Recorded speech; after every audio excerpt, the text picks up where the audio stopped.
పక్కడబందీగా ఈరోజు తెలంగాణ రాష్ట్రంలో కులగణన చేసి దాదాపుగా 56.33% బలహీన వర్గాల లెక్క తేల్చినాం. ఇవాళ నేను లెక్క తేలిస్తే తప్పుల తడక అని కొంతమంది వితండవాదం చేస్తారు.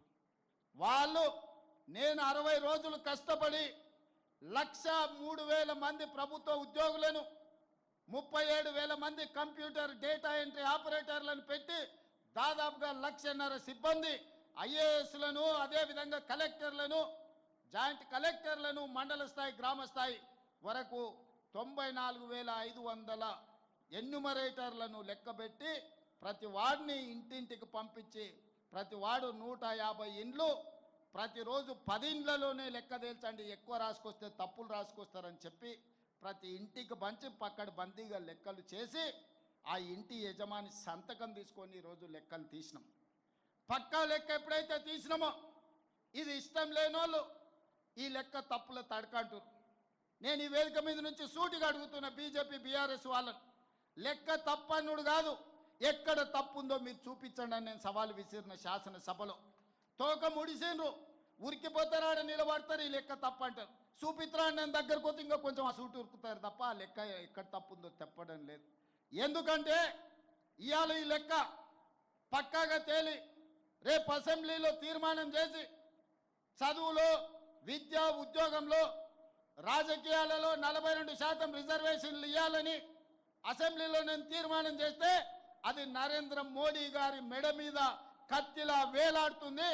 ఈ బలైన వర్గాలకు 42% రిజర్వేషన్ వస్తే వీళ్ళు అధికారంలో వాటా అడుగుతారని చెప్పి ఇవాళ బీఆర్ఎస్ వాళ్ళు బీజేపీ వాళ్ళు ఈ లెక్క తప్పని ఒక తొండి మానదట చేస్తున్నారు. నేను అడుగుతున్నా, ఆనాడు మండల్ కమిషన్ కాంగ్రెస్ పార్టీ వేయబట్టే కదా ఆనాడు లెక్క చేసి ఈరోజు 27% బలహీన వర్గాలకు రిజర్వేషన్లు అందుతున్నది. విద్యా ఉద్యోగాలలో మిత్రుడు అనిల్ చెప్పినట్టు ఆ రిజర్వేషన్లే కదా ఇవాళ నరహరినైనా శ్రీధర్నైనా చాలామంది మా పద్మశాలి సోదరులు ఐఏఎస్లు అయ్యిండ్రు అని అంటే ఉన్నతాధికారులు అయ్యిండ్రంటే ఆ రిజర్వేషనే కదా. ఆనాడు ఆ లెక్క తప్పని ఇట్లనే ఎవడైనా తొండి వాదన్నో మొండి వాదన్నో చేసి ఉంటే ఆ లెక్కలను పరిగణలోకి తీసుకోకపోతే బలహీన వర్గాలకు 27% రిజర్వేషన్ వస్తుండేనా? ఈనాడు నేను చేసిన లెక్కను తప్పు పడితే ఈ లెక్కను పక్కన పెడితే మీకు ఏ రకంగా 42% రిజర్వేషన్ వస్తుందో మా సోదరులను ఆలోచన చేయండి అని నేను అంటున్నా. దీని వెనకాల ఉన్న కుట్రను మీరు గమనించండి.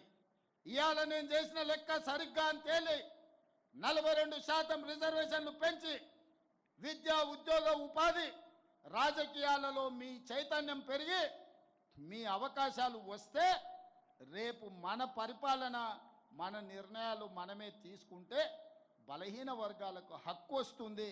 వాళ్ళ హక్కులను కాలరాయాలి, వాళ్ళ గొంతును నులిమేయాలని ఈరోజు కుట్ర జరుగుతుంది సోదరులారా.